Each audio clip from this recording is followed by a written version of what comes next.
See if this clicker will work. That's me.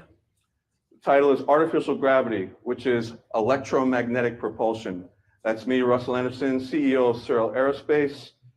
Another month, I'll be San Diego working full-time on the SEG, the Searle Effect Generator, by Professor John R.R. Searle, who's our boss in England. He's a fantastic gentleman, nicest gentleman you'd ever want to meet, smartest gentleman, and he's got quite a head on his shoulders. Now, that's the proud logo, the swallow. Seek with all learning, love overrules war. That's our motto. That's our motto. With this technology, we can bring people together. There will be no more wars for oil. And we can have a cheap, safe, low cost, and very efficient space program utilizing the electrogravitic technology of Professor John Searle and the ancillary technologies of people like Thomas Townsend Brown. Now, that's me in the upper left-hand corner back in the year 2000 with a couple of Biefeld-Brown discs that are 1 meter diameter that I built way back in the 1990s, and got working with a power supply, high voltage, low amperage power supply that I built from a kit. And there's the one of the discoverers of electrogravity, one of the fathers of electrogravity, along with Mr. Nikola Tesla, Dr. Tesla, Thomas Townsend Brown, holding about a 1 meter diameter, one of his famous flying saucers, which I replicated right from the patent. It's very, very powerful. In fact, it is over unity because more force is created in these devices than is input in electrical energy, way more force.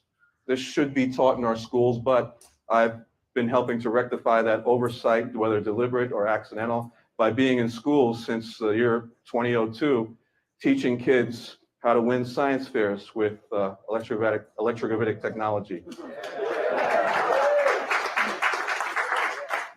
Now, that's the discs that you saw at a demonstration. That was at the second anti-gravity conference held by Mr. Jim Cox of AntiGravity and Space Drive News in downtown Reno, Nevada, at the Reno Library. This was June 24th of the year 2000. So this about almost 13 and a half years ago.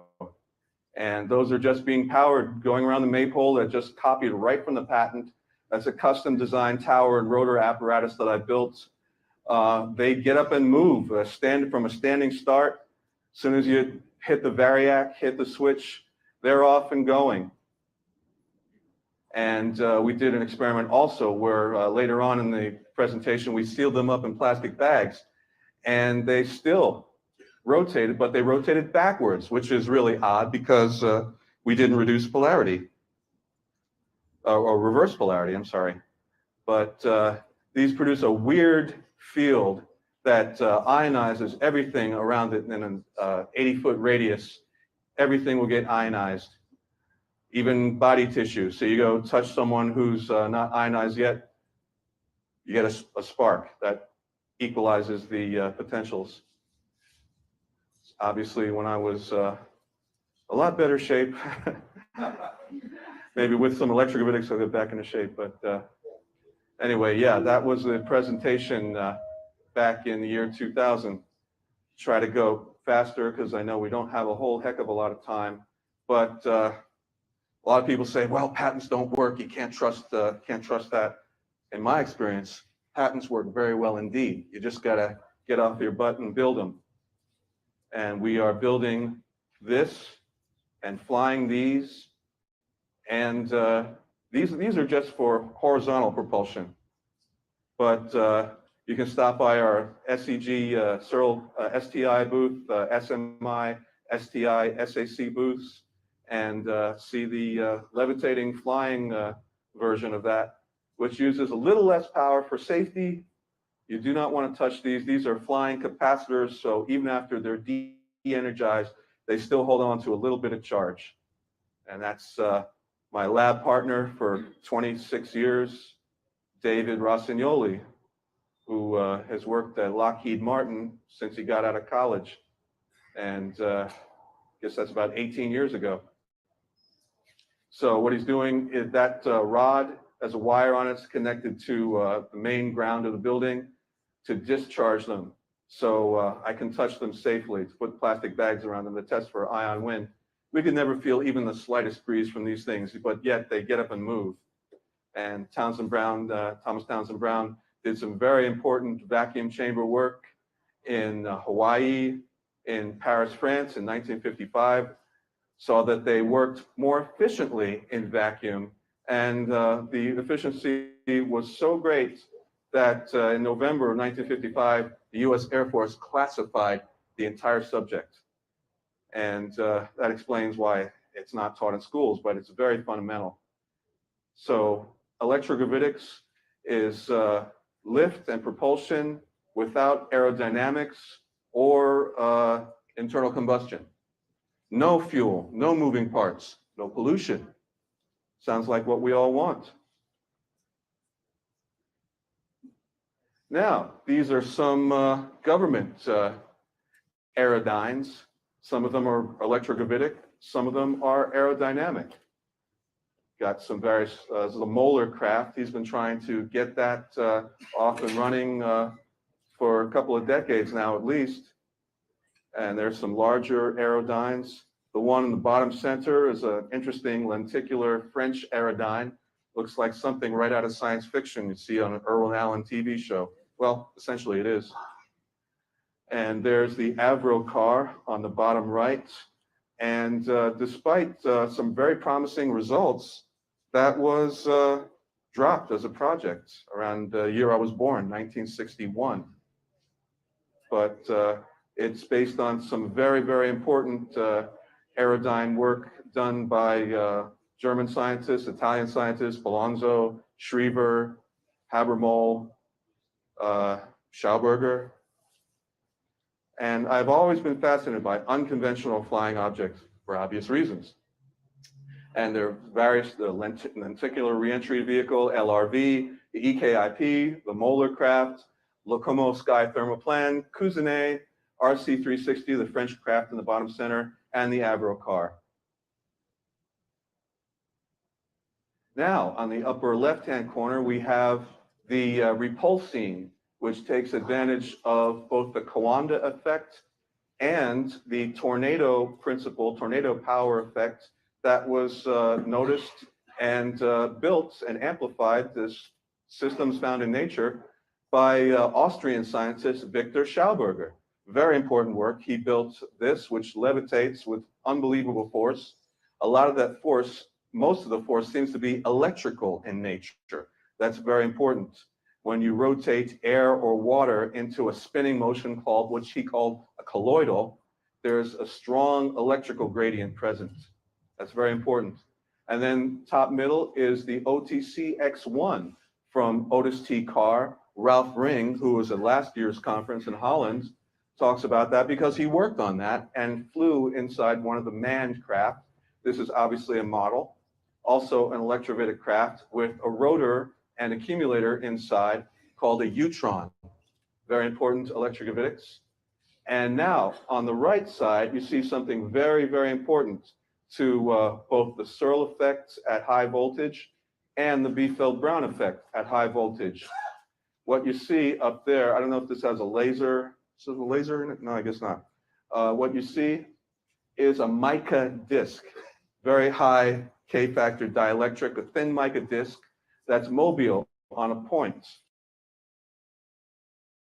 A thin mica disc that is mobile on a point. Are you kidding me? Did you hear that? Did you hear that? Thin mica disc on a Mobius point. For those paying attention in year of the coil studies and know what the heck we're talking about, as well as in Crypto Alchemist and the pyramids covered in mica, the dielectric insulator. Now they're using them in desks in the searl generators.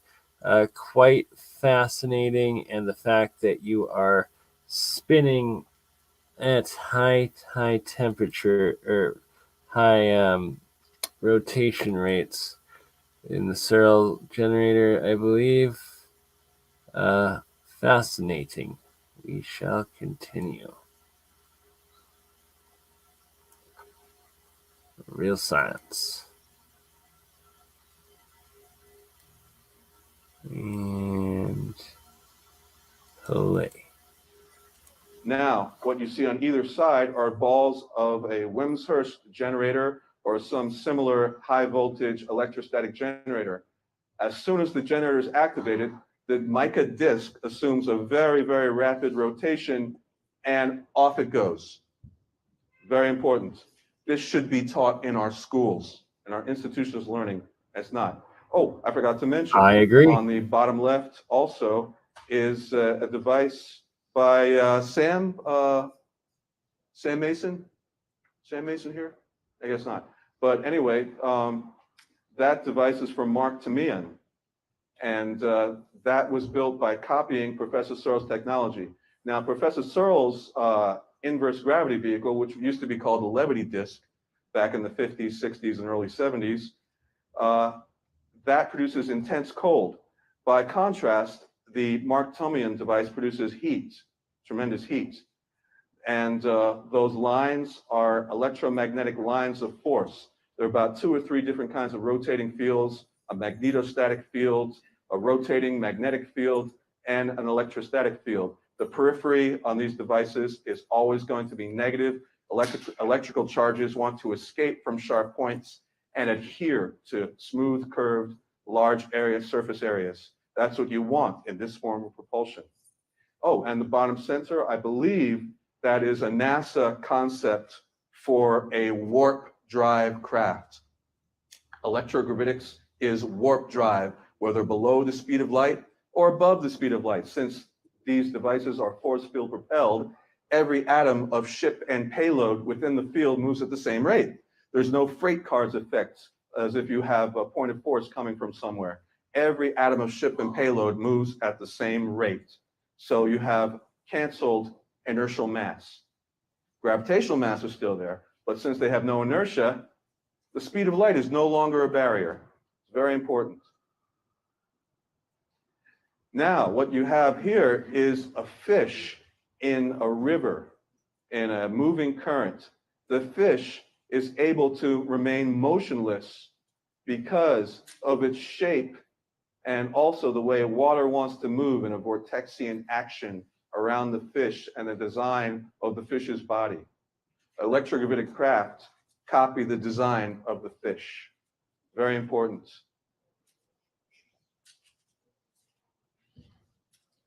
Now, this is one of my craft, which I call beam ships, from my company that I've run since 1999, called Applied Electrogravitics.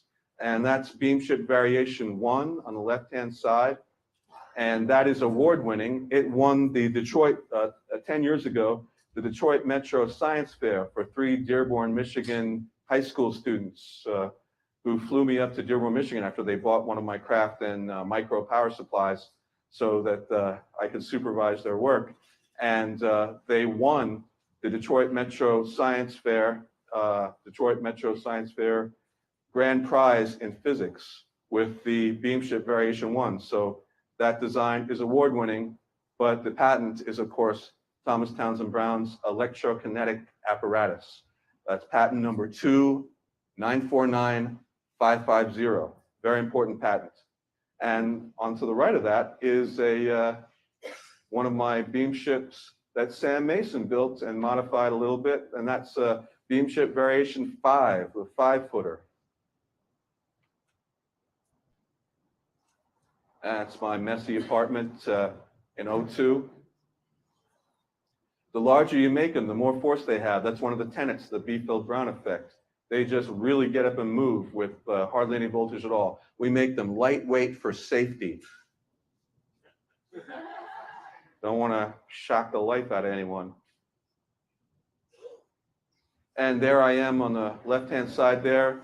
Mr. John Cornett with the hat is helping me finish 1-to-1 scale model of Professor Searl's levity disk, which today we call an inverse gravity vehicle, and that is same size as the P-series craft, which are about 10 foot, 11 foot diameter.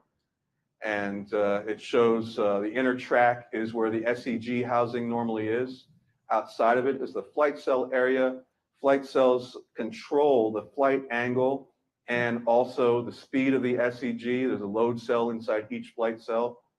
And the whole idea of the inverse gravity vehicle disk body, it's a flight frame for control. The device at the bottom, the SEG, is what flies. It wasn't meant to fly.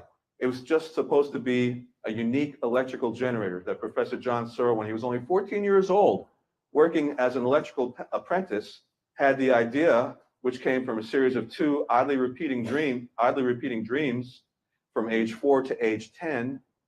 I guess that was late 1930s, early 1940s, that he had, that told him the law of the squares, which is a mathematical system, which is basically a kind of a computer. And it's very interesting because if you follow that law, you can build this device which taps the 0-point energy, coheres the random 0-point energy, and that energy potential is just unbelievable. 1 cubic meter of it or less can boil off all our oceans. It's, way more power than you could ever imagine. And there are some IGVs of various sizes flying in and around the Golden Gate Bridge in San Francisco. Beautiful city. And IGV prototypes coming soon. With funding and hard work, anything is possible. And there I am with standing in front of an IGV drawing that I believe J.P. Roos did in 1970, the Starship Ezekiel. It's a 90-foot craft, a 4 to 5-seater craft. And I'm holding a craft that's pretty much based on that exact same profile, C-57D Starship from the movie Forbidden Planet. Anyway, Professor Searl, he's just an amazing man. He's my friend, he's my boss, and I hope everyone here gets to meet him in due time. We were in China at the end of August 2013. We have a new affiliate group, a subsidiary, Searl Energy Group China. And we're at the 4th Global Green Energy Prosperity Forum in Beijing, China. And we're demonstrating the Searl effect with the mock-up and our eddy current demonstrator.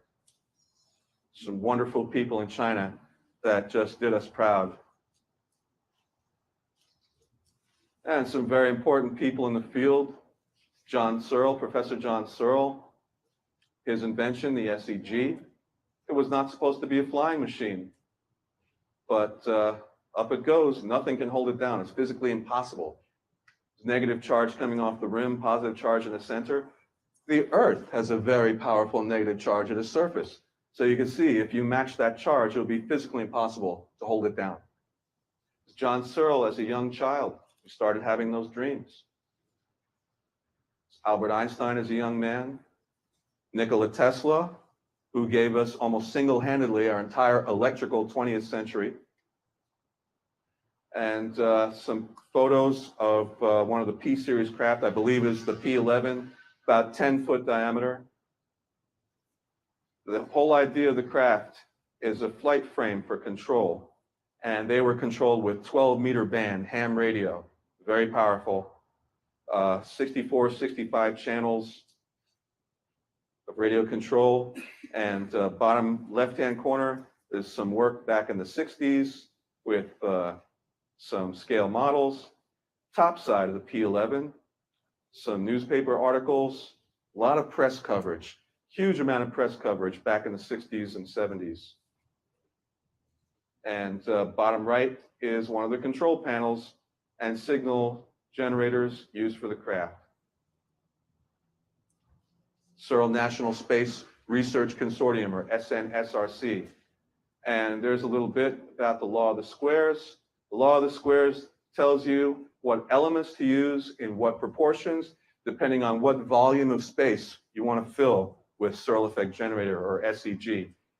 The name SEG, or searl effect generator, came from Dr. Shinichi Seiki, who was involved at that time in the early 70s, late 60s. In 1972, he wrote The Principles of Ultra Relativity, the principles of ultra relativity that explain the operation of this craft, where conventional science was stymied in its explanation of the craft. The craft, the SEG and the craft obey all the laws of physics as taught. There are no physical laws being broken. It's just a deeper understanding and utilization of physics. Law of the squares is based on supersymmetry. Like light, magnetism is broken down to its spectrum components, you see upper right-hand corner, then utilized to generate a resonant magnetic wave. A resonant magnetic wave. We'll see that again and again. That's very, very important to understand what's going on. Now you see the squares, 2 times 2 is 4. Everything is on this technology is based on 2 squared. Well, 2 squared is 4. So you have 4 horizontals and 4 verticals. If you have the numbers in the square sequential, you get random outputs from the horizontals, the verticals, and the diagonals. But if you randomize the numbers, you get uniform outputs from the horizontals, diagonals, and verticals. That's a mathematical representation of what the SEG does. It converts the random energy, which is staggering potential, into coherent electrical force and torque and motion. Very important. Now, this is the basic structure of the SEG. Inner layer is the collector of electrons. That's positive. Electrons want to seek out a positive source. They can't help it. It's just basic physics. Opposites attract. So electrons are sucked in a vortexian action, even when there's no relative movement.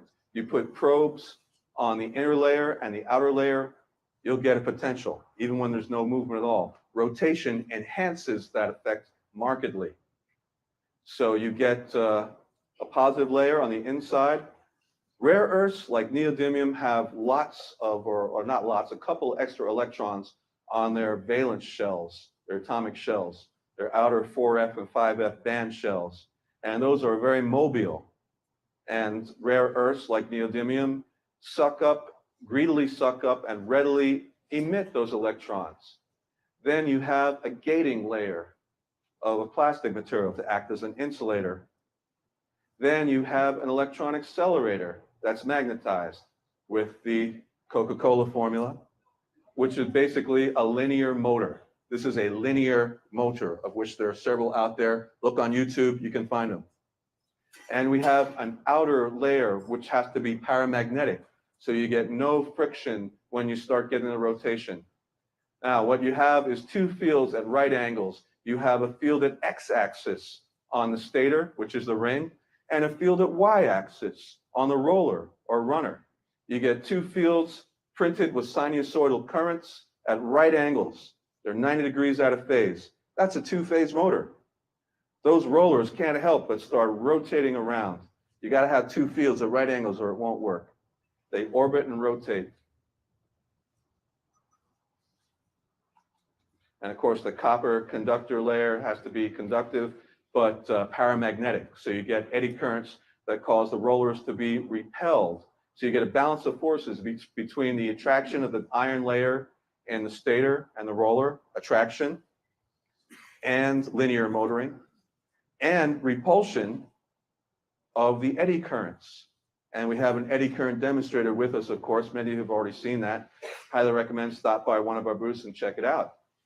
So what you have in the red, the bottom center, is a rotating magnetic wave when those 2 fields, the field on the stator and the field on the rotor, are combined, which acts like an Archimedes water screw. It's a rotating magnetic field. So you have 2 sinusoidal waves at right angles. They're 90 degrees out of phase. See how they intersect at 0 line? That's why you get motion.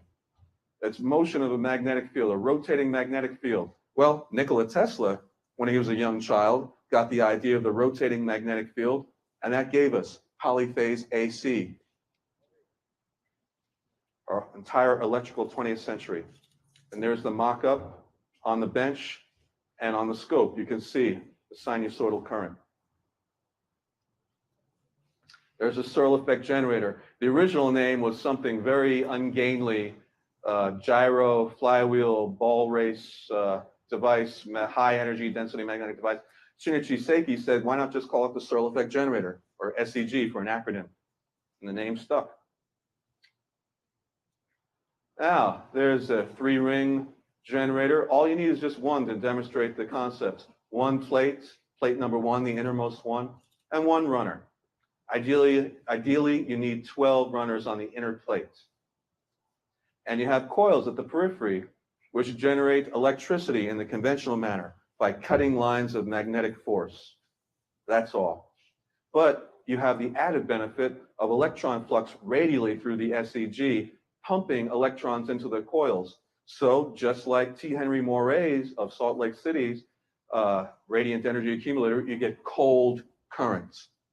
You get negative resistance. And negative resistance produces cold. Positive resistance, which is all our current systems of power, produces heat. A negative state is very healthy. We want electrons and negative ions in our environment. They become standard in hospital operating theaters and homes to clean the air. Dirt, dust, and bacteria just drop right out of the air. Again, there's the SEG mock-up. It's the reverse of the actual SEG. The SEG itself is a magnetic prime mover. Of course, reverse that, and you have an electric motor. An electric motor and electric generator are opposites of the same thing. There's SEG, an expanding flux of electricity, negative ions coming off the rim. So the positive is on the innermost layer. The negative polarity is on the outermost layer. The more load you put on the SEG, the faster it will run, and the more power you can get from it. Nominal operating voltage of the SEG is about 100,000 volts at a very low amperage, about maybe 1.5 milliamps. When you get higher and higher voltages, you get a vacuum around the SEG. The higher the voltage, the stronger the vacuum. At anywhere from 500,000 to 1 million volts, no air can come near the SEG. It's just pushed away. And there's a letter from Mr. George Uhlig. Dear Mr. Searle, I have the responsibility for U.S. Air Force propulsion and energy conversion research and development interests in Europe, and is presently located in the European Office of Aerospace Research and Development, London, England. One of our Air Force organizations, the United States, I guess other Air Force in the United States, has requested a copy of your report, apparently authored by you, entitled Disc-Shaped Type of Flying Craft. If it is possible to send me a copy of this report at no charge to the government, no charge to the government. Yeah, what's the government doing in Washington doing right now? They're not doing squat. It's a broken system. If it is possible to send me a copy, no charge, I would appreciate it. Or if you prefer, I could copy it and return it to you. Good luck with that. Yeah, right? Either way, we would like to have the opportunity of acquiring this report. So the military would be very derelict if they were not interested in this technology. And they're not derelict. U.S. Air Force, interest in propulsion and energy conversion research. Oh yeah. The SEG is a converter of random electrons. You could think of little pieces of vacuum, as Tom Bearden calls them, as pre-electrons. Those pre-electrons house enormous quantity of harder electrons, which normally surround every atom. The SEG is a converter of that random energy of the ether or 0 point into useful energy. Anyway, Dr. George Uhlig earned his doctorate degree in '72 under Henry Eyring while a career U.S. Air Force officer. George worked on his doctoral research and simultaneously handled projects of greater interest to the Air Force. After retiring from the Air Force in 1983, with the rank of Lieutenant Colonel, George was the head of research and development for Hercules Aerospace at the Bacchus Works in Magna, Utah. Dugway Proving Ground is in Utah. Taught college chemistry courses at Salt Lake Community College, then College of Eastern Utah and Price, At CEU, he founded the only science research program at the college and inspired many students to pursue advanced education in the sciences and engineering. Great job if you get it. George retired from the CEU in 2008, and you can check that out online. Now, if you want to go into space with much less cost, much safer, much faster than any rocket, this is the design that seems to work the best. Very interesting. It's in our zeitgeist. It's in our collective consciousness. I believe at a certain point in a society's development, wherever life exists in the universe, and we're discovering new planets all the time, this type of propulsion will be developed. We developed this type of propulsion decades and decades and decades ago. Low tech, like the A-bomb, low tech. And there's a diagram of a single-seater craft, say a fighter craft, a reconnaissance craft, maybe about 35 feet in diameter. At the edge is a rim discharge pin coming off one of the flight cells right at the flame barrier area. In this type of propulsion, you want to eject electrons from the rim, just like that Ducrochet disc, the mica disc, that starts rotating and then flying off when it's presented with high voltage. Just like that. 64 struts, 64 flight cells or flight control cells, and landing legs. There's one of a model IGV, levity disc, inverse gravity vehicle that was built back in the day, 40 years ago perhaps. There's the last craft built. I believe it was on the land of the late Alfred Fleetwood in Berkshire, UK, Berkshire, England. And that craft, Professor Searl said, well, let's put clear shells on it and then run a fine wire grid for the electrical happenings on the underside of it. This is very important. This was 7 meters in diameter, about 21 feet. And this had a really good control system, best flight cells ever. This was taken off and flown around the world and whipped around the speeds far faster than any rocket with no inertia. Of course, for a manned craft, you have to provide a life support system because no air can come near the craft. Flight voltage is around 1 teravolt. Whatever the energy of the craft, the current never exceeds 1.5 milliamperes. High energy electrostatics. High energy electrostatics is identical to a gravitational field. There's your unified field theory. The unifying field is the electrical field because you can create gravity and magnetism. There's some pictures of past work, photographs. Up on top is one of the magnetized segments of a runner or roller. Everything has to be precise. There's Sue Justice in miniskirt standing on top of the almost completed Demo 1 craft, the 21-footer. And Professor Searl is a young man. This is about 40 years ago, building it in Berkshire. Some of the team of the Searl National Space Research Consortium, or the SNSRC. No noise, no pollution, no heat, no vibration, no consumption of Earth's oxygen, no need to carry fuel, no runways, no launch pads. Professor Searl says, we are the tomorrow people, the decision makers. You better believe it. Tomorrow's transportation today. Development research by the Searl National Space Research Consortium, UK. And now we're all over the world. We have subsidiaries in Australia, China, all over the place for obvious reasons. In 1968, this was the P-11 craft, planned to develop such a vehicle for commercial use for deep space exploration. There's no limit to the speed, as far as we know. And since there's no inertia, the speed of light shouldn't be a barrier any more than the speed of sound was a barrier to Chuck Yeager and the Bell Aerospace X-1 rocket plane back in October 1947. 67 years ago. First SEGs were built at British Rewinds and Repairs in London, in 1946 by the team of engineers there. And there's a P-11 in a field in Warminster. You can go to that field and see where the craft were flown, mostly flown from Warminster. The P-11 was stored in Archangel, Russia, because there was no place to house it for safety in the UK. 41 of these were built between 1954 and flown 1954 and 1978. And each new iteration of the craft utilized the same searl effect generator. Remember, it was not supposed to be a flying machine, just a unique type of electrical power generator. And this craft weighed, without being powered, it weighed about 4.5 tons, 4.5 tons. And the 21-footer was about 12 tons.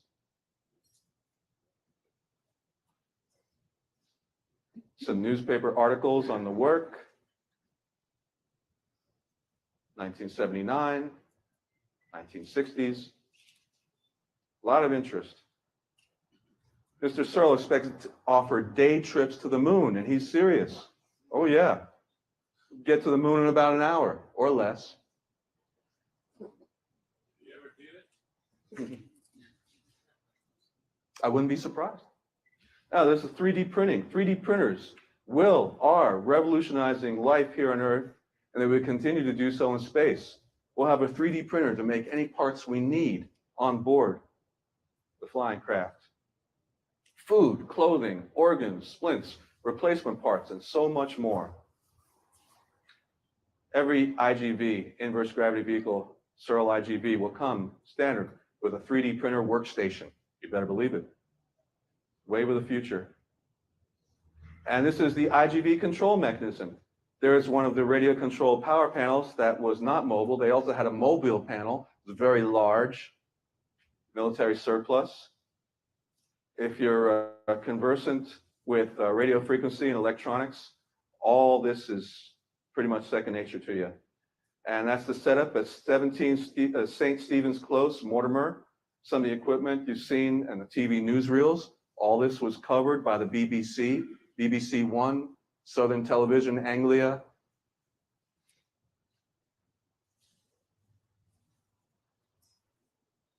And here are 6 frames taken with a motor drive camera in rapid succession.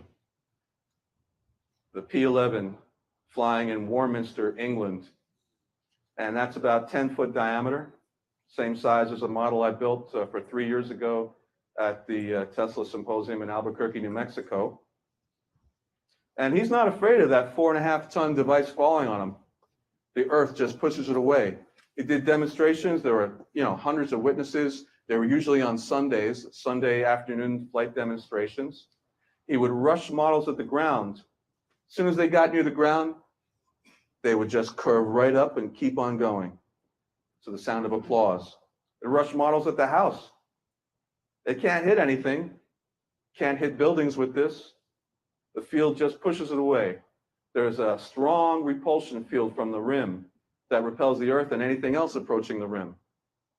Conversely, there's an attraction field at the hub. If the drive is switched on suddenly, it'll take up a chunk of sod. They'll stick to the bottom of the craft. High energy electrostatics. Remember, identical to a gravitational field. At these insane voltages, you get weird things happening, but not weird if you know physics, standard physics. So 6 frames in rapid succession. The BBC has reams of flight footage. In the 1990s, when interest in the work reawakened, they wanted insane amounts of money for the footage. Now, they won't even admit it exists, which insults a lot of people who are my age who remember it.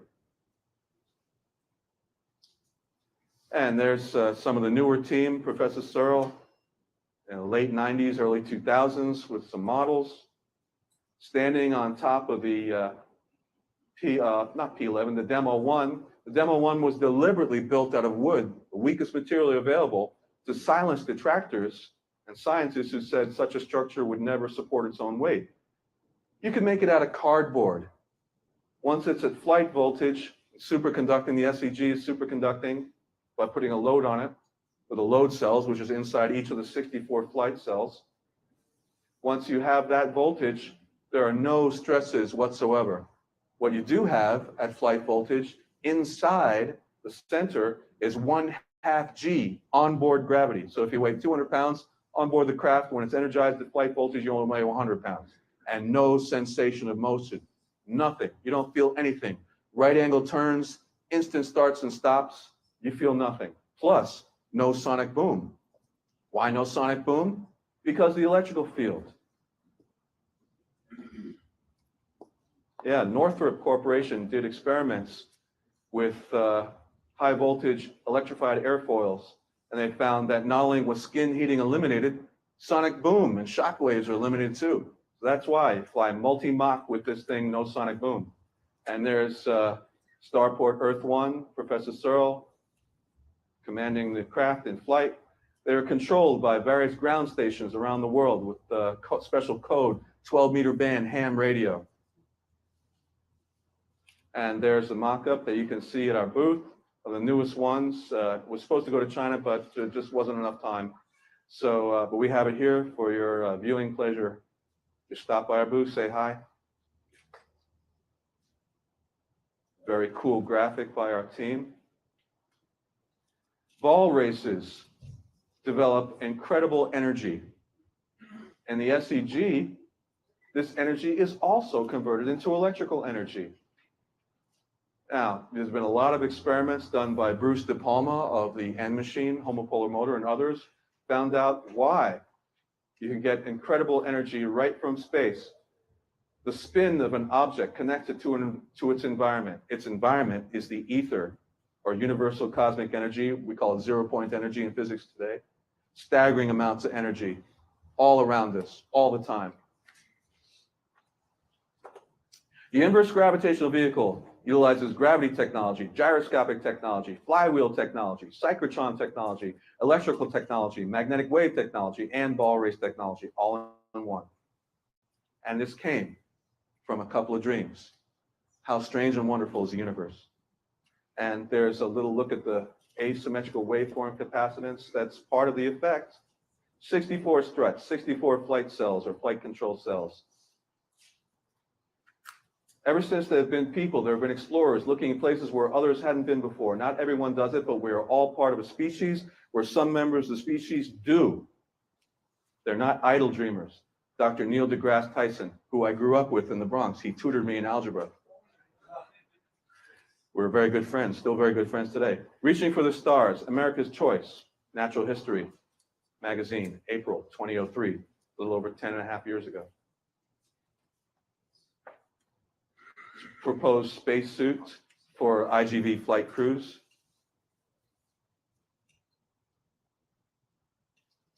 Now, time sweep power unit supply test equipment requirements. Multi-range meter resistance at 20 kiloohms per volt, e.g. an avometer Model 8, oscilloscope, high voltage Mark IIB or equivalent, components to make up the input networks.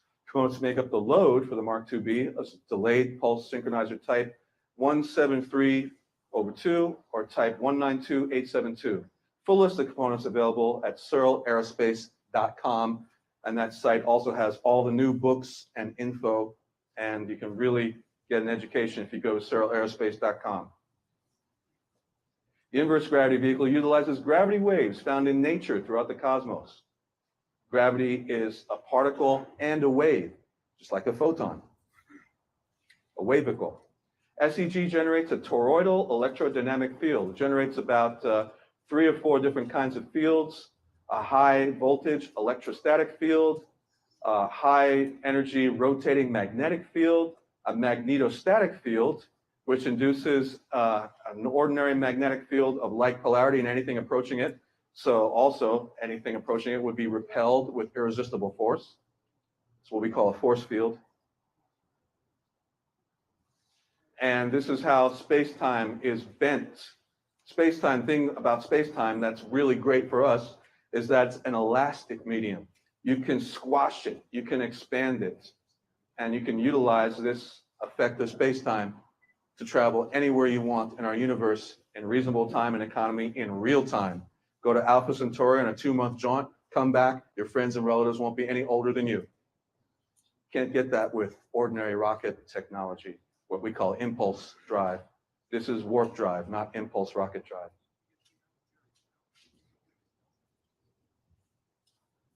Nice little Fibonacci spiral there. Now, here's IGVs at your airport. A lot of people flew in by air. How'd you like to get anywhere on the Earth in 30 minutes or less? You can do it with Professor Searl's technology. You wouldn't need an airport. Well, you still need an airport, but you wouldn't have to break the bank of your airline company on ever rising fuel costs. And no pollution. No pollution. No chemtrails. Well, that's a separate issue. But a lot of chemtrails yesterday. Everybody see the chemtrails yesterday? Crazy. As the IGV becomes more commonplace, new IGV spaceports will be needed to optimize air traffic safety. Professor John Searl has outlined plans to create the perfect IGV installation for global transatmospheric transportation. The first IGVs will be unmanned UAVs, and then we will gradually upscale the designs while outfitting with life support systems, because at those voltages, there's no air. The higher the voltage, the stronger the vacuum. And there's that aforementioned single-seater, the inverse gravity vehicle, and the SEG is enlarged greatly for clarity. And there it is with its shells on. And the shells are normally connected to the positive side of the generator. So they're acting like giant aerials to suck in electrons to the innermost neodymium layer, plate number 1. And there's the rib structure, 64 struts, 64 flight cells. Everything's based on 8, the game of hopscotch. Well, 8 squared is 64. Very important. There's the IGV structure with the SEG drive, Searl Effect Generator Drive unit inside. The SEG is the thing that flies. The IGG is just a flight frame for control. There's the cabin. And there's a seat. Wouldn't need seat belts. There's a workstation on board the manned IGV. Now, there's a toroidal field that you get when you're at flight voltage.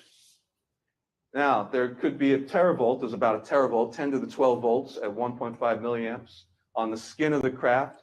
If you touch that, you're dead. But inside the craft, you're in the eye of the hurricane, you're safe. Voltages and charges want to stick to the outside of an enclosed conductor. You're safe inside, you're in the eye of the hurricane. The SEG can promote sustainable energy generation during terraforming water purification. There's Mons Olympus on Mars, one of the largest volcanoes, and if not largest volcano in the solar system, in our Sol system.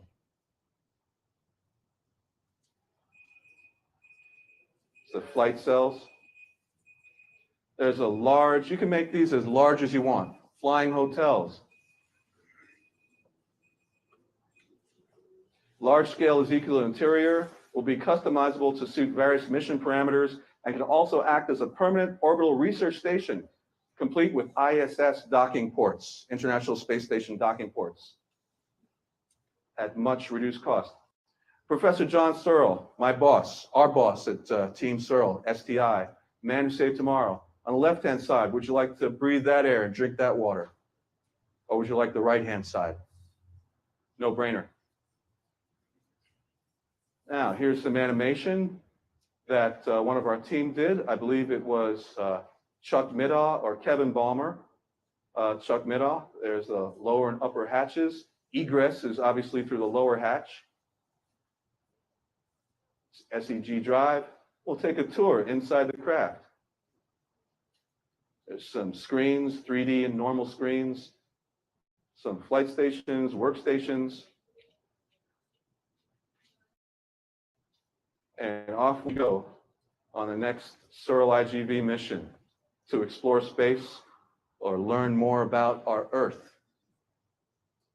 Any speed you want, much faster than any rocket, from VTOL hovering to speeds far faster than any impulse drive rocket.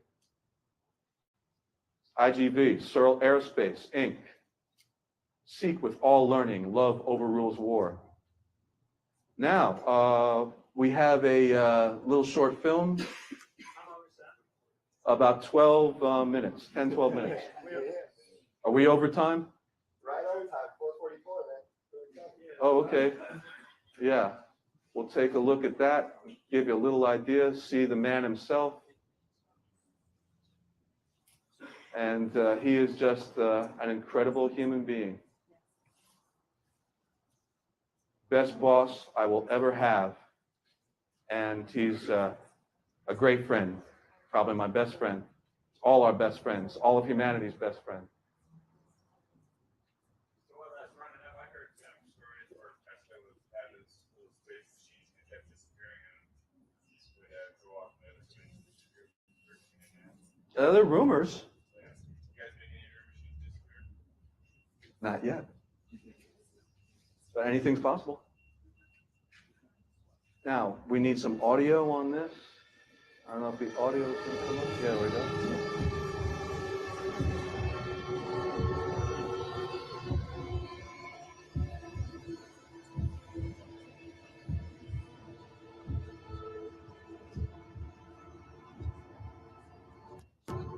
This is a 12-minute excerpt from the John Searle Story DVD, which you can download or purchase from the johnsearlestory.com website.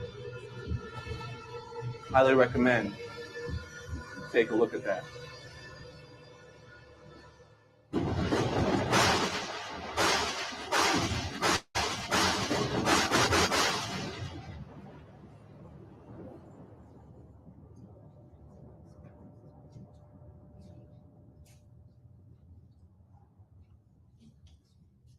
An energy is a device that converts the energy around you, that's everywhere, into useful energy, what we call electricity. The generator is a magnetic device that is totally magnetic. It is its own prime mover. It will self-start and continue to run, and as far as we know, we can say never stop. We have something here that needs to be investigated, and really that's my role. I am a technical investigator of the ESCG. The generator is approximately 2 foot in diameter by about 8 inches high, and it can be put in the home to power your home. It can be put in your automobile to power your automobile. The government said they know about it, but they think it's a novelty. Many of the third world countries have no means of generating electricity. These units could be put in there and power whole communities. You really have to take a look at each individual component and function. And when you step back, you say, wow, this thing works. There's too much for it. There's too many facets involved not to be something viable. I felt that the big generators at the power stations were a waste of money, would present to us vast pollution problems in the future. So the whole idea was to get something simple, not difficult to produce, and produce electricity. With a series of coils attached to it, you can supply a home or an automobile or any device you want that runs on electricity at any voltage or power that you require. This particular device actually emits electrons. It does so through an exchange from a rare earth to lighter elements as it goes out. It's also amplified, and as it comes out, you have a tremendous abundance of electrons which are actually pumping into the coils instead of just bumping them forward a notch as a conventional generator would do. The primary component is a rare earth, and it can be, although it can be any of the rare earths, the component that we use is neodymium. That's element number 60 on the periodic chart. And that unit puts out an excess of electrons for some reason, and it will also replenish them very easily. Well, I've been playing with this, with equipment. I've uncovered a lot of things which I suspected but couldn't prove. Clearly, the magnetic field was completely different to the magnetic fields we knew of. We got fields at right angles. That's why the whole thing moves. If you haven't got two fields, it won't move. As the rollers move, they provoke electrons to migrate from the neodymium to the various layers. So we know that the magnetic field can be set to perform functions. The electron flow is accelerated to an extremely high rate, and it creates a vacuum around the device. And in that vacuum, you develop numbing cold. And numbing cold, as we know today, is a function of superconductivity. It also, which has not been known, a function of gravitational force.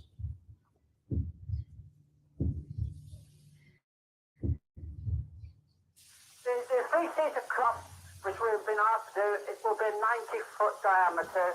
12, Here we had 12. something we couldn't 12, understand. 12, It wasn't yeah. doing what I wanted. That's what the generator wanted. It will dive down in temperature at one point if you build it correctly and actually levitate and actually lift off the Earth, developing its own gravitational field. This thing wanted to fly. So to me then, the easiest thing was to work on the body. Let it fly. And we toyed with this down in Warminster, where we built these, what was labeled UFOs. We call them levy discs, but we built this. Now, 13 old age men backed that project, and they only backed me on the following condition, that I did not go commercial with this. They didn't want any problems with taxman. They were doing this for fun. But to me, that was all right. That was giving me a chance to experiment. We have had at least 41 flight vehicles to date. Yes, they've been tested, and the offer we now make it, we are guaranteeing will fly. It will weigh roughly 90 tons on completing.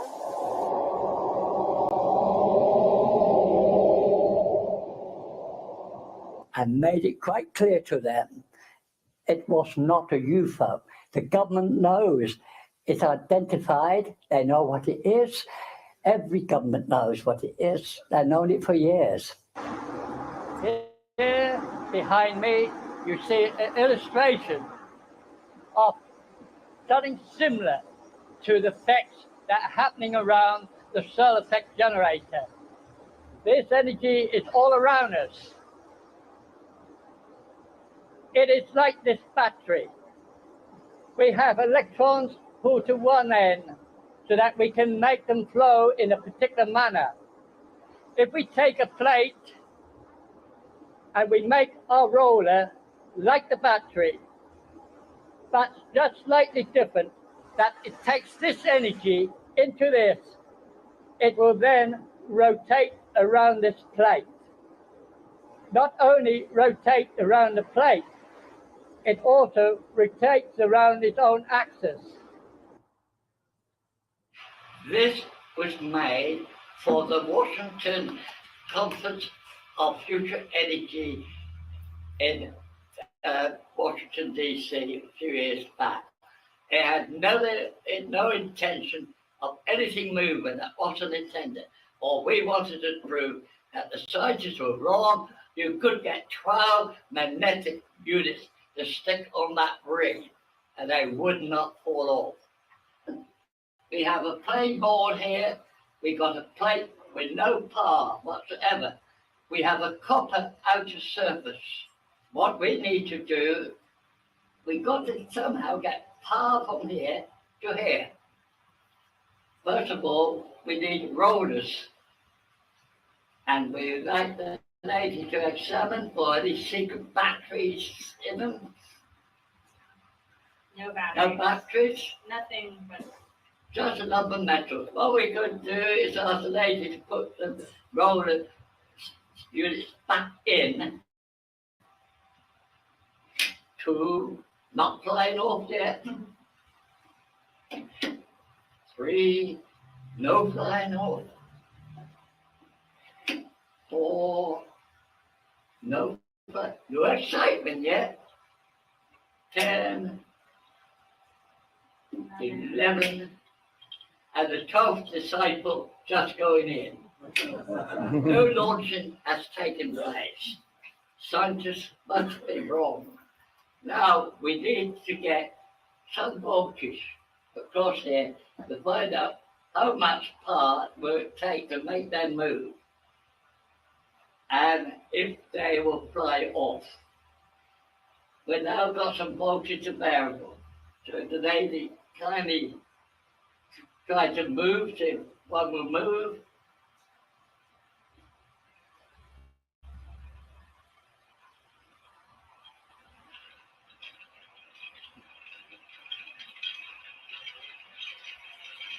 Ready for the launching. We're getting there, we're nearly there. And we give it a little bit more push. And we're away, look at them. You see them shooting off everywhere. Where are they going? Nobody knows. Are they going to heaven or are they going to hell? Those explosive rollers there. Good God, they're coming and breathing faster and we're losing them. How about that? Oh, let's see how many we left it. Well, stop the door to the park and we'll see. That's nothing. That's a fast breather. We've still got 12 rollers. How's that?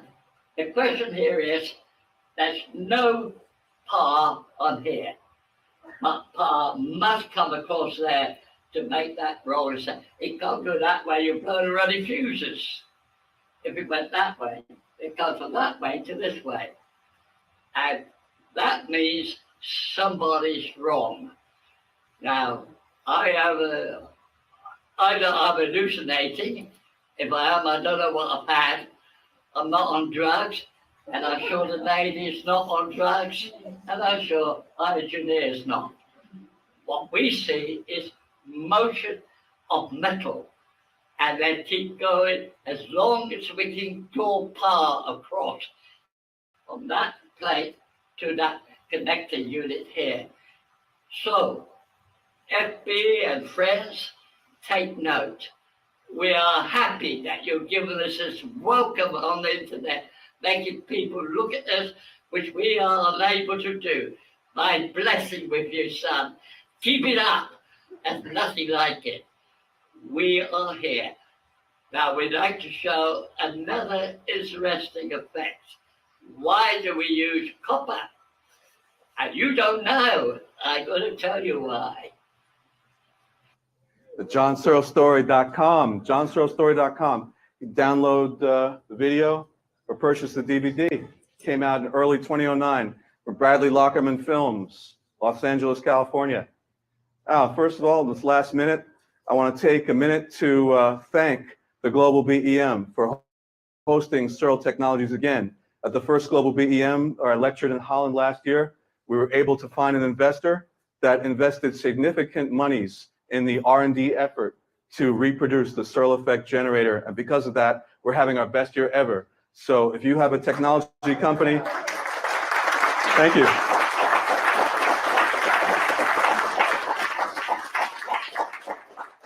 Yeah, right on. Power to the people indeed. If you have an energy company, you have an invention, this is the place to be, glogalBEM. You can get funding. I want to thank all our STI, Searl Technology Incorporated affiliates all over the world. I want to thank, of course, my boss, our friend, Professor John Searl, who's 82 years old, working very hard in England right now. And take the last 30 seconds to do a little audience participation, so have a little fun. Would you like to have cheap, clean energy? Yeah. I can't hear you. Yeah. That's more like it. Would you like to have warp-driven starships? I can't hear you. Well, we can have that. Talk to Mr. Bradley Lockerman. Talk to me. Talk to any of Team Searl. We can make a prosperous and wonderful present and future. The SEG and the inverse gravity vehicle, also by John Searl, are here right now. I'm Russell Anderson from Searl Technologies Incorporated, soon to be moving to Southern California so I can work on this full time.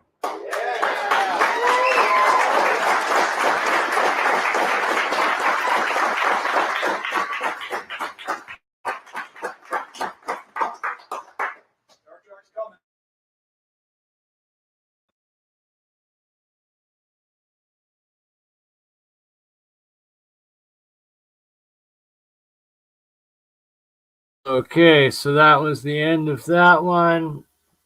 I was going to do a little bit of alchemy here, or I've been, while this has been playing in the background, I've been doing the agricultural alchemy with the different monoatomics and colloidal waters, and I was going to show how some of them have changed since last recordings here.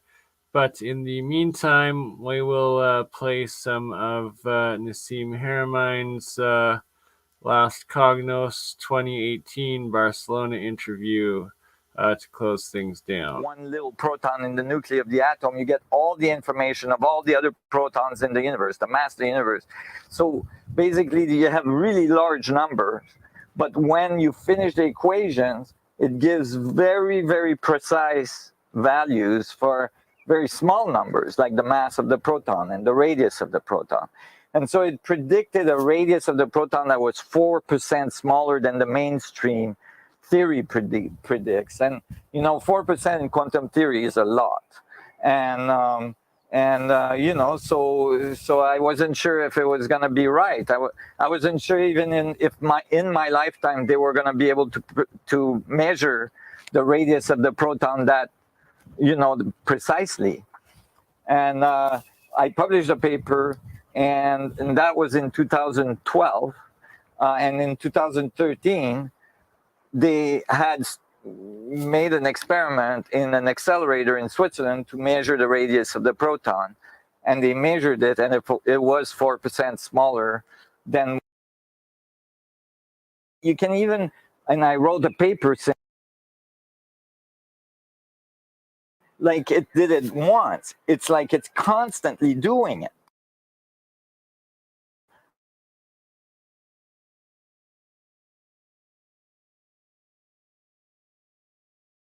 And I'm not going to do that one because I remember that one was just painful for some reason. And it was all straight physics and nothing to do with,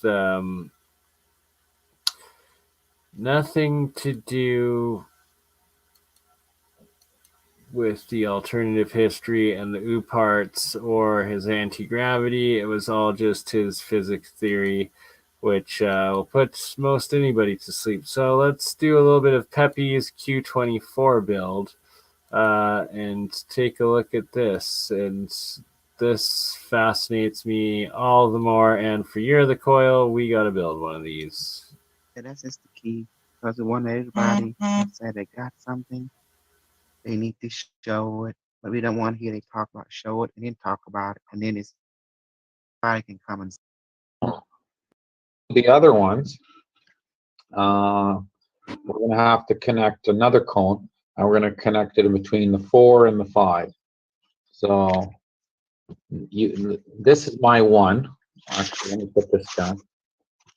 This is my number 1. You can mark your 1, okay? So we're going to count 1, 2, 3, 4.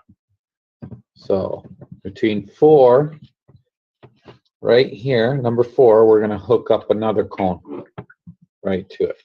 And this one's closest to it, so I'm going to use this one. You could choose any cone you want, okay, guys?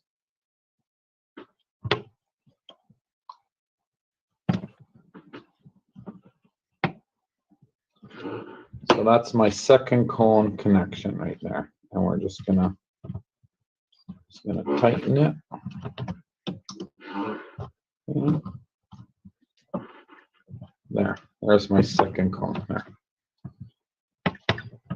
Perfect. So I still have now this number 4 is going to connect to my 5 in series, which is my second layer of the battery plasma capacitors. So because now they're stretching out a little bit, I will have to have an extra little bit of more copper to connect them to it. So I do have it right here. So we're gonna just tie that in.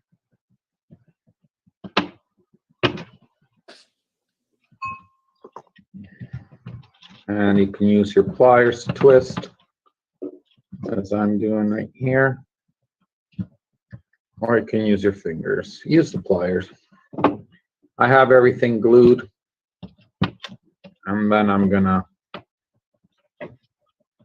so make sure they don't touch the other cords, just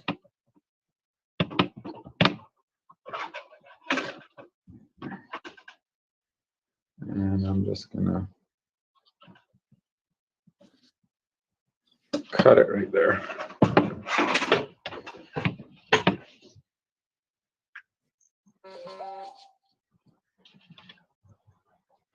So this build, this Q24 is for Mary McDonald. I did make her one with the coil, but then we did the cones. So I changed it. I'm making you a new one. This is more stronger. So. Who is Mary McDonald? Mary McDonald. I don't know if she's here on the Zoom, but she private messaged me and she's buying the Q. She asked if she can buy one off of me. So. And I believe she's in what's UT? Is UT the States? I swear to God, these things are plasma brain units. Is that in US? Claim to experience plasma, like AI consciousness. Utah, US. Okay, that's where she is. So this is for you, Mary. If you are online or you see the recording, okay. We're putting lots of love, and we're going to get Prime to charge us up for you as well. And well, perfect. There. So now we hooked up our first layer. See, there's two capacitors here. Now, if you look at your blueprint, it'll show. So this would be number 4, and it's connected to the top of number 5 here. So the out of number 4 will hook up to the in of number 5.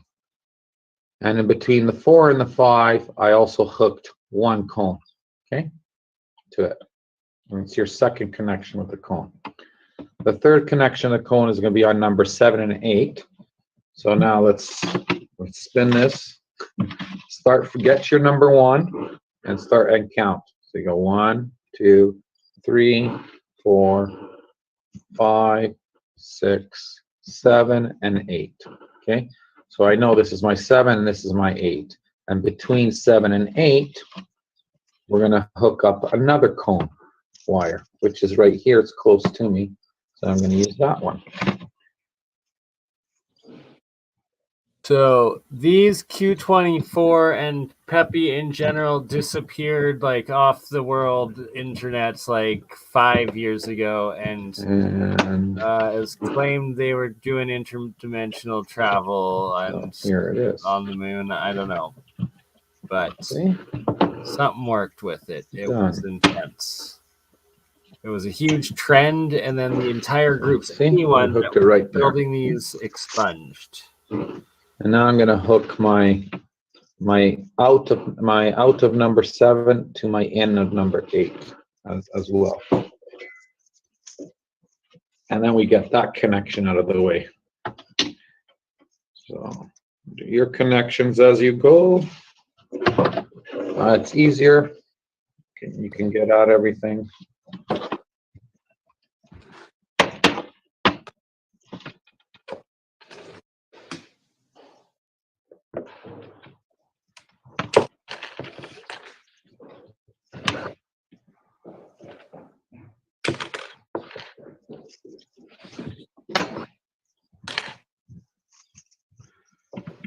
That's why I have extra loops on the wires, as I showed in the beginning.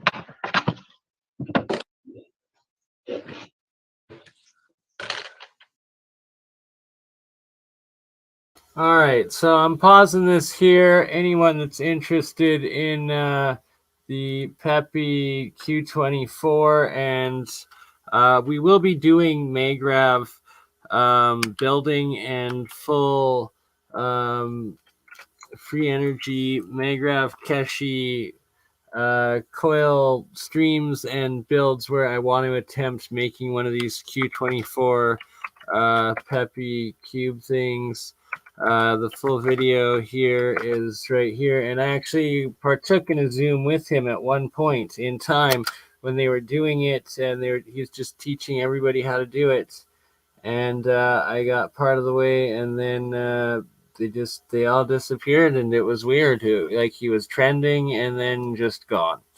And yeah, so there's the video for that. We will, for anybody that wants to watch the full one, just posted in the live chat here.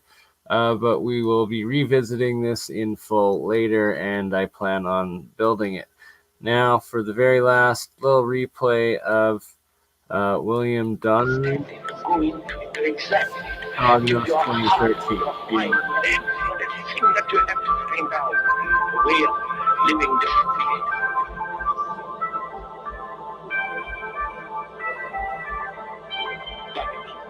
That depends on you and not somebody else. Because in this there is no teacher, no pupil, there is no leader, there is no guru, there is no master, no savior. You yourself are the teacher and the pupil, you are the master, you are the guru, you are the leader. You are everything. And to understand is to transform what is.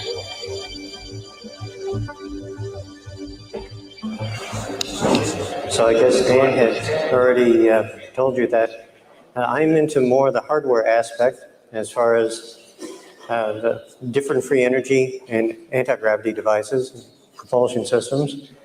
And my talk is going to be free energy. It's always been with us.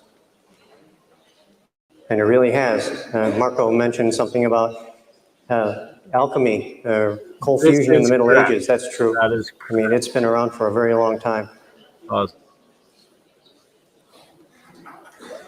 So we have legends in ancient times, the Atlantean fire crystals, which were probably electrets, which I'm going to cover about that as well. Unbalanced gravity wheels in the 11th century. That's also something that has been around for a very long time. And it's also being resurrected now. There are gravity wheels that have been started in operation. And evidently, that's also a real technology. Cold fusion in the Middle Ages. This is something that has been called alchemy, and alchemy and cold fusion are kind of related to one another. It's a gray area that blends into each other. Phonon resonance. This is using sound or longitudinal waves, which are basically the sound equivalent of light or of an electromagnetic wave to produce changes at the nuclear level. When yes, that is also possible.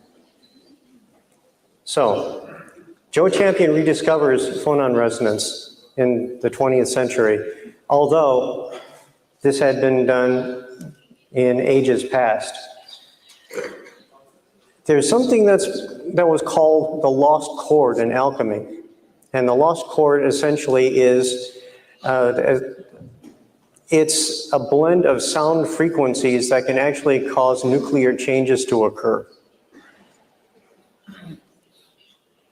And this is something, for example, there are stories of the alchemist actually putting a violin next to the crucible and just drawing a chord while it's at the correct temperature.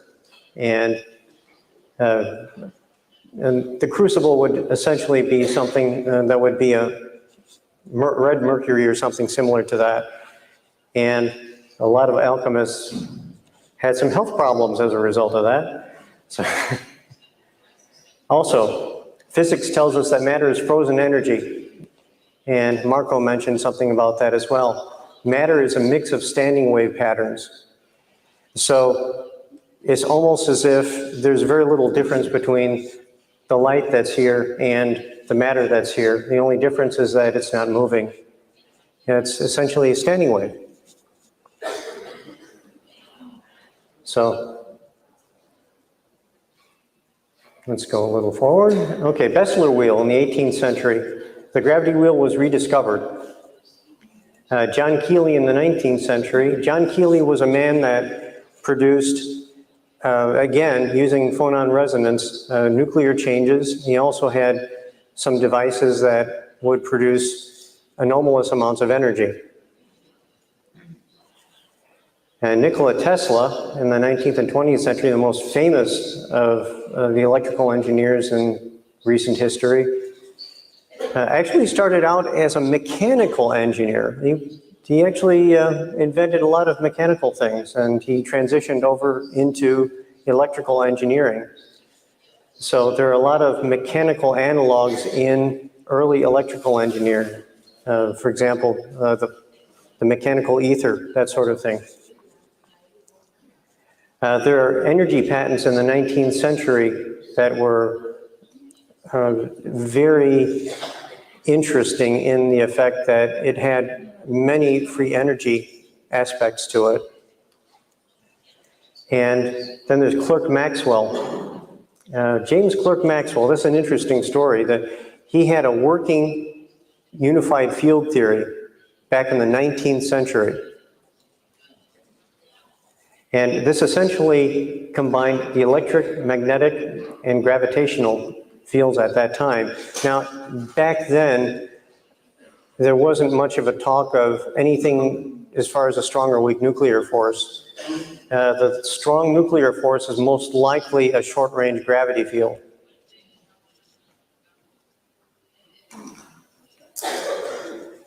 And now we get into the cover-up part, because there is a political angle to all of this. Nikola Tesla had a interesting run-in with J.P. Morgan. There's a story about the Nikola Tesla and the carbon button lamps, and Dan had mentioned something about George Egley earlier with the carbon fusion. It all started with Nikola Tesla. So he basically had this carbon button lamp with a high voltage on it, and he noticed that there were what he called actinic rays coming from it, which were X-rays. He also noticed that there was excess energy coming from the carbon button lamp. So he also noted that there was an odd spectrum coming from it, as if there were other elements that were being converted to and from, most notably a boron line, so that there was carbon converting the boron back to carbon again, doing this ping pong back and forth. So when he realized that was going on, he was trying to promote this as a free energy system.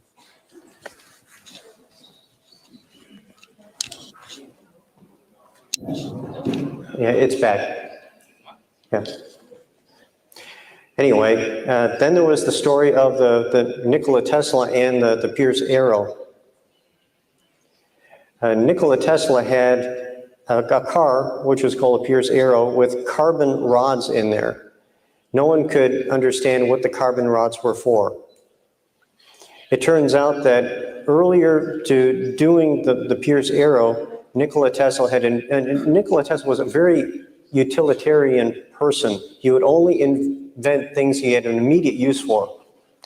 So he invented an open-air X-ray tube. The X-rays were tuned to the nuclei of the carbon. No one really picked up on that one.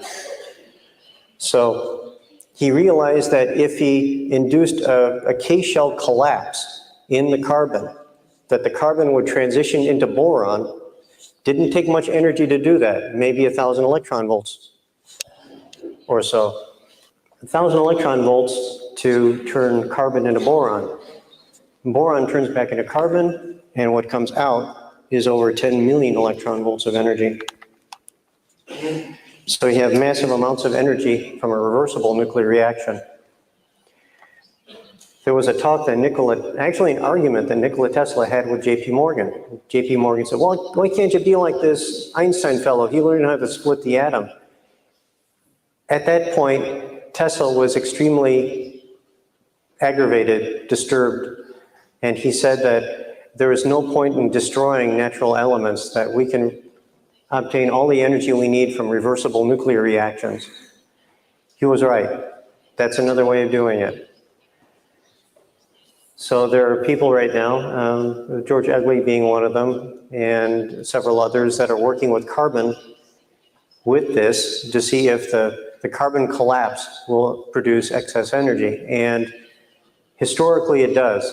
So there's a great deal of hope on that. Now, after Nikola Tesla does this demo with a Pierce arrow, then obviously JP Morgan was very disturbed over this idea that Tesla could produce free energy. I mean, he was thinking of doing this thing in a very big way with Wardenclyffe.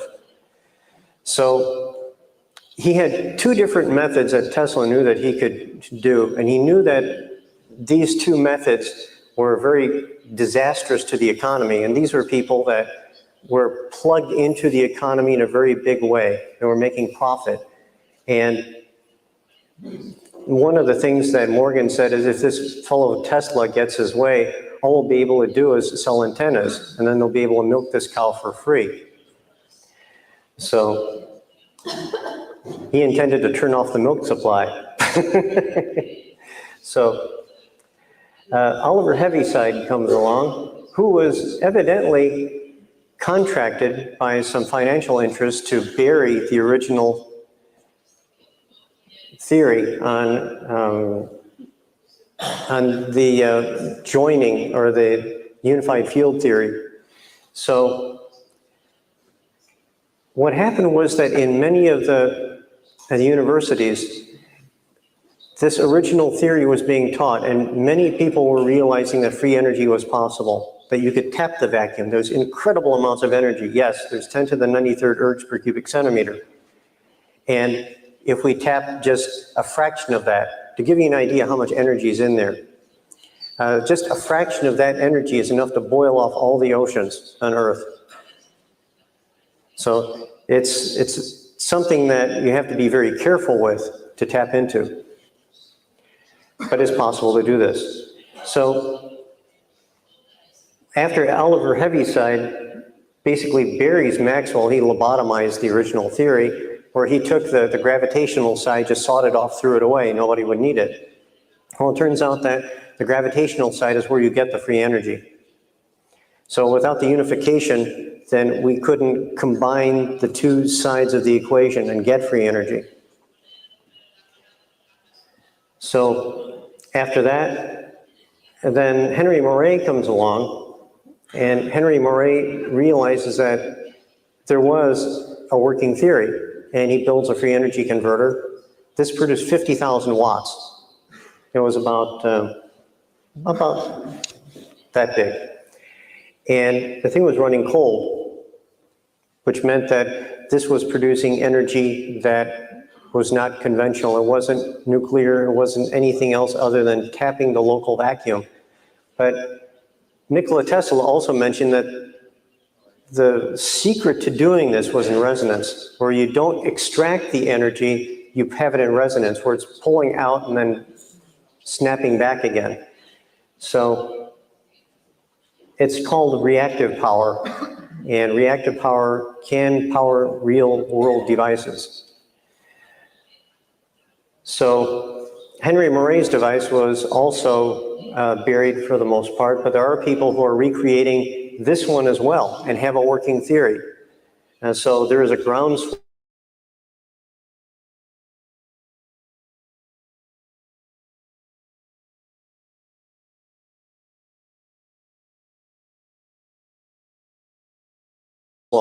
on free energy.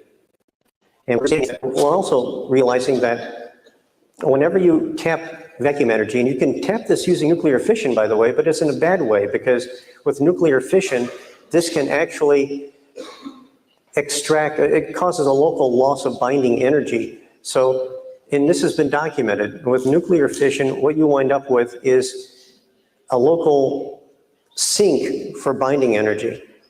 So this means that matter basically has a case of dry rot. It begins falling apart.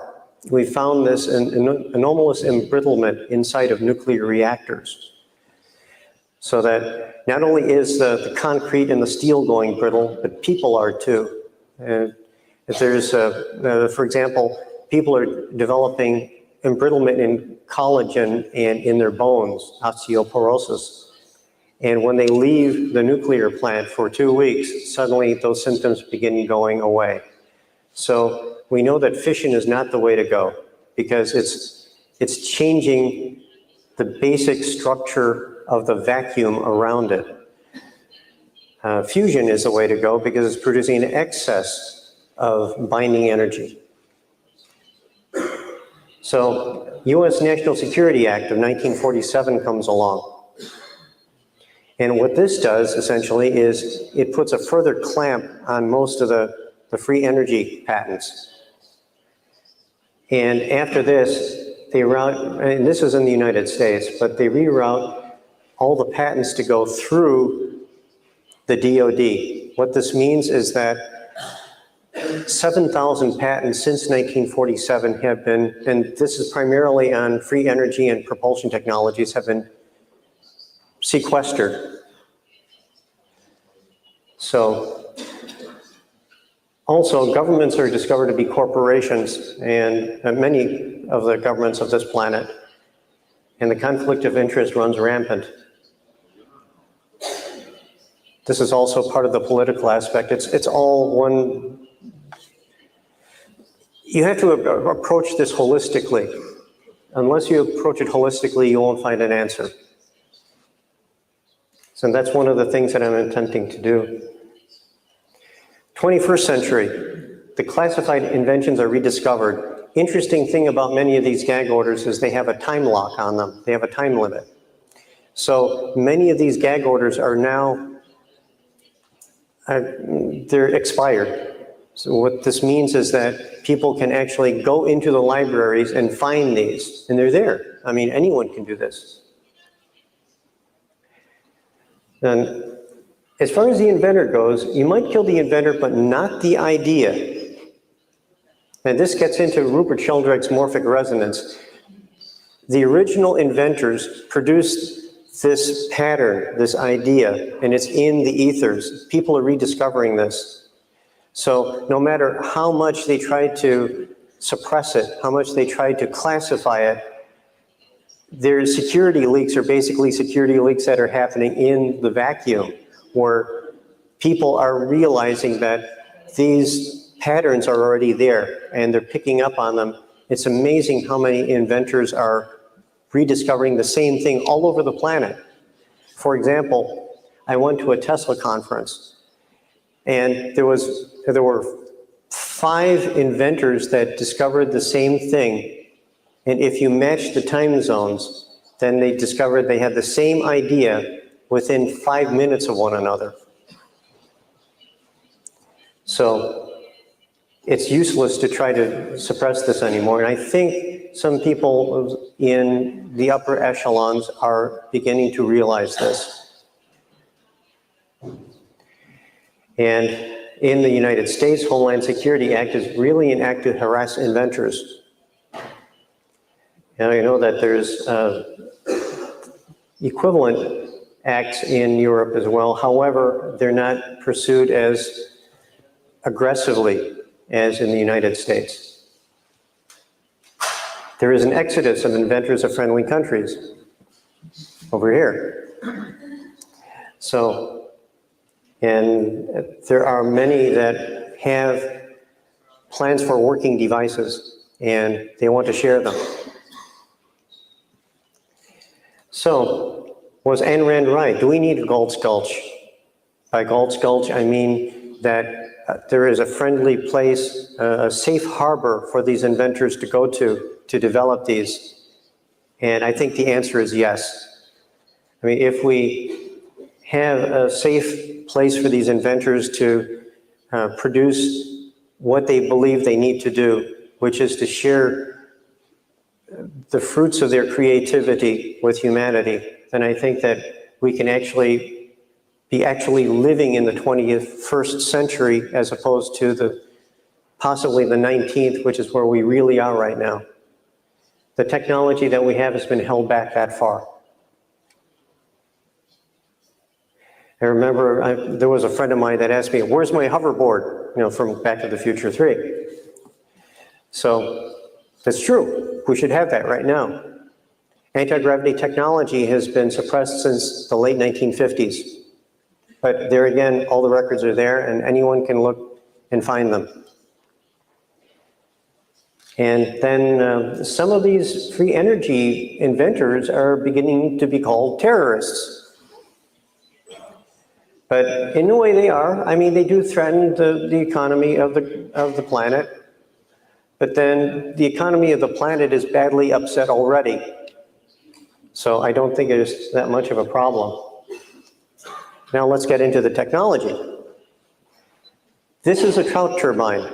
It's originally invented by a man by the name of Victor Schauberger. And the trout turbine is a way of producing torque through an implosive, basically an implosive flow of hydraulic fluid. Now you can also have a liquid metal in there and it'll work even better. How much energy? As much as you want. It depends on how much flow you have in there. Also note that on the outside, if you have an input on the outside of this thing, you'll notice that as it moves through these loops, it produces a reverse vortex on the inside. And that's another important point. How this works is a combination of the two reversed vortexes and the fluid flow through the loops. You can see it produces a non-compensated torque, a non-compensated force, and that produces the torque. When Victor Schauberger originally produced his device, it produced so much power that it twisted off the steel shaft. So this produces a great deal of energy. Richard Clem hydraulic engine. Now another thing is I'm going to show you many of the common points with this. For example, this can actually be stretched out, and it has been, into a spiral cone.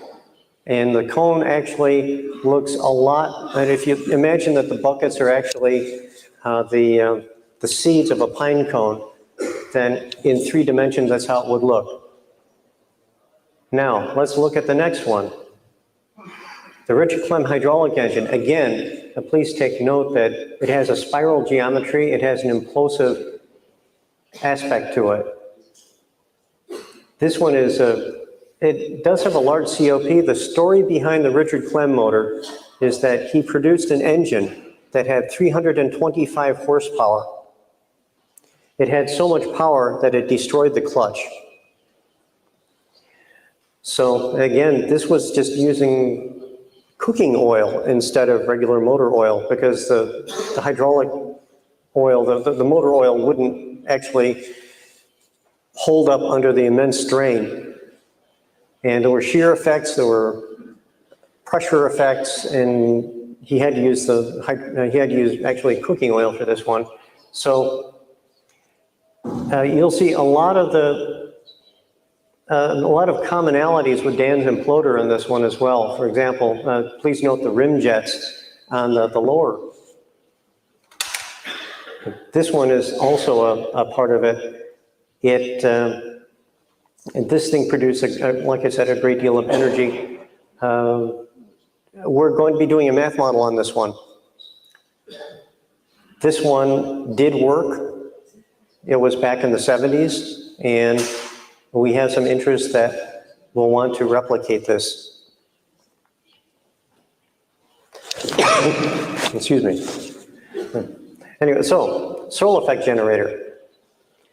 Now this one produces power through unbalanced magnetic fields. What kind of magnetic fields? Fields that move in a vortex arrangement. This one also produced extremely high values of torque.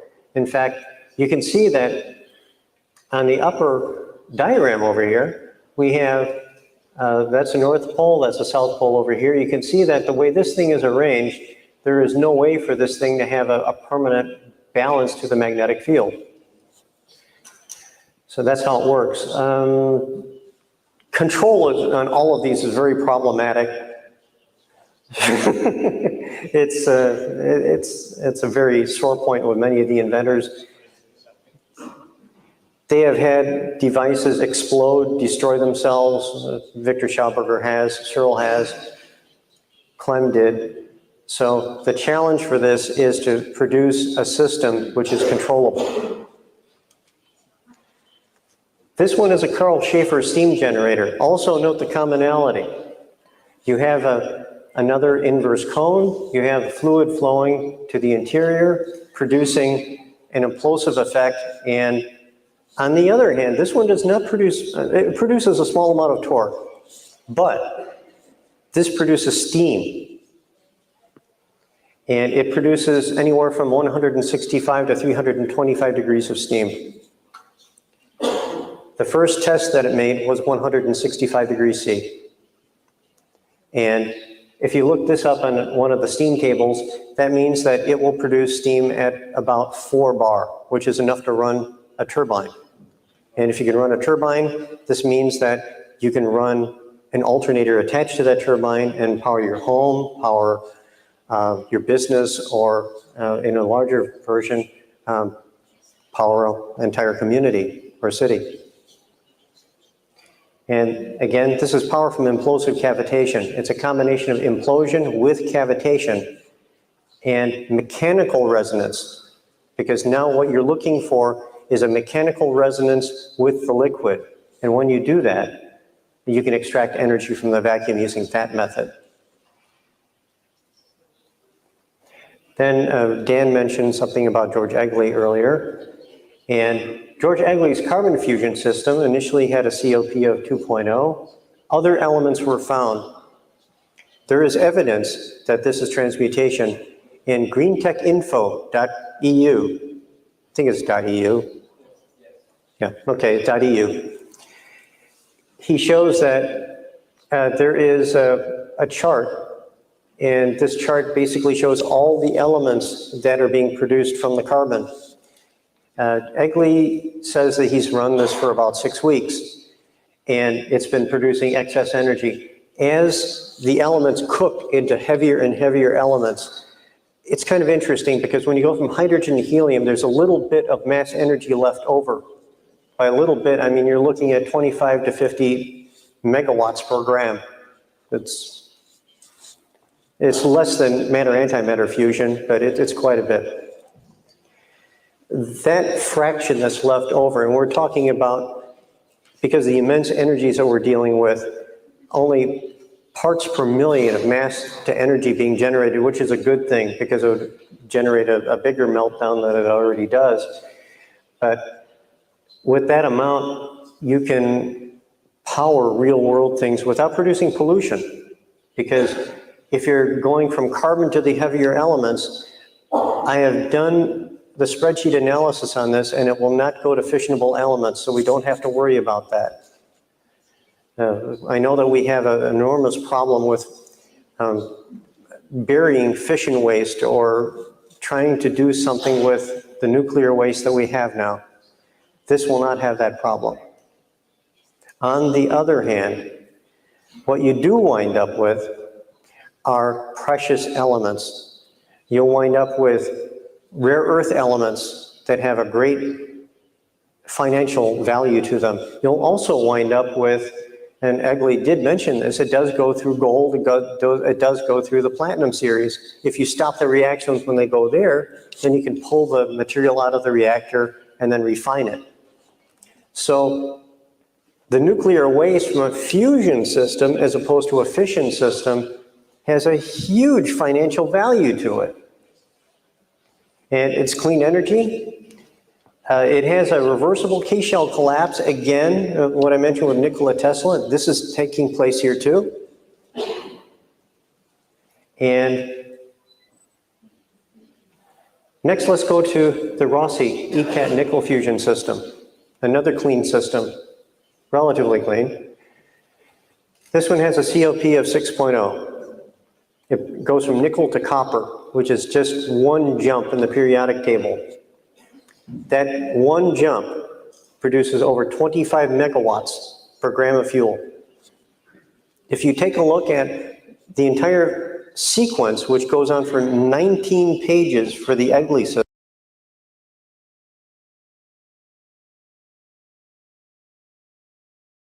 All right. Well, we are at exactly 7 hours, 59 minutes, and 23 seconds. That is an 8-hour stream of Wawaweewa. It is 1:01 p.m. Mountain Time, June 2606. The wife is calling, being like, "What the hell, Bernie? Why aren't you back at my house yet? You were supposed to be, now 8 hours ago. My goodness gracious." So F graph, indeed, epic 8-hour, and some of the monoatomic or plasmid or Ormus scans material out there.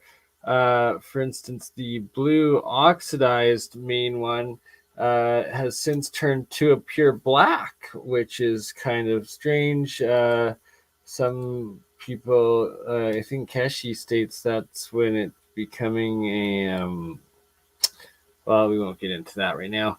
And that there's a few, I'd say about 25 to 30% of them changed colors from what they started as to what they are now, while 75% of the stuff remained what it started as and still is consistently.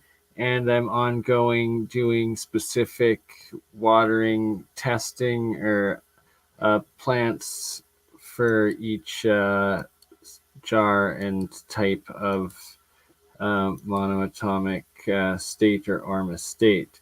Which conference that we were just watching, that was William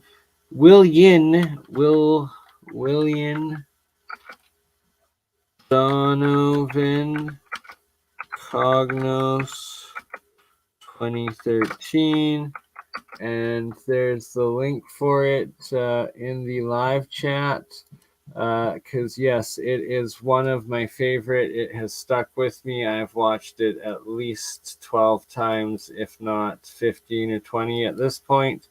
Every time you get something more out of it. So yes, thank you everybody for being here. I'm going to be chopping this 8 hours up into some critical 1-minute segment shorts, some 5 or 20-minute epic quotes, and specific topic videos, as well as some hour and 2 full presentations, and re-premiering them in over the due course of the next few weeks or so. And there's many other ones that I have done recently that will also be getting the same sort of treatment going on here. For instance, we can share this tab instead, and shout out to Frankie of Knights of the Temple, aka Knights of the Tau. And yeah, so we got the 1600 images, the 2500 images, and we've got lots of cuts. Oh, this one I still have lots more cuts to do. We've got a few cuts in that one, more so none in there yet. We've got a lot of work to do, and that right in here in this last 8-hour stream that I did last time, well, it was just as epic, although this 8-hour was all by myself. Wow, I just did a solo 8 hours as opposed to the last one that was a team effort, and also had William Donovan and also Dan Winters all within it, and that I will be making a bunch of cuts and publishing this as well here in the next couple of coming days. So on that full note, see here we have Actually, that probably exponential. That's why. Just the links here in Insider. Oop. Pointers. The way when you see a gestalt, a whole, definitely control the output. These three things compared a fire, monatomic element with is a great way to. Hold on. Oops. Whoops. And the blood. And somewhere. Some people Here we go. in the upper echelons are beginning to realize this. So, the whole point of all of that and was to in the show United States Homeland Security Act that is really an act to harass inventors. Now you know that there. There we go. If you would like to see the last 8-hour stream that I did of the full Cognos 2013 lectures of William Donovan's full lecture, I post both the live chat of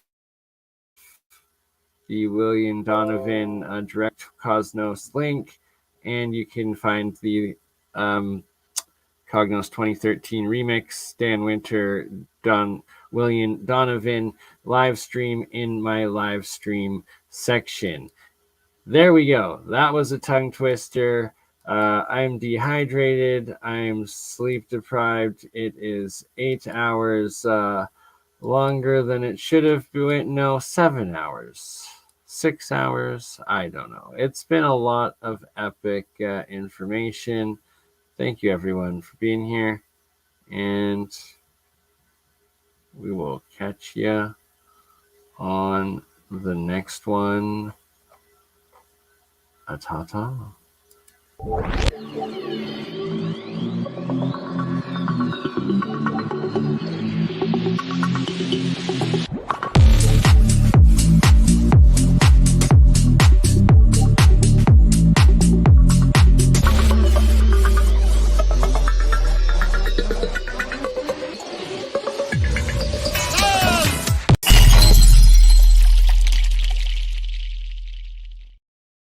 You crazy mother. Yeah.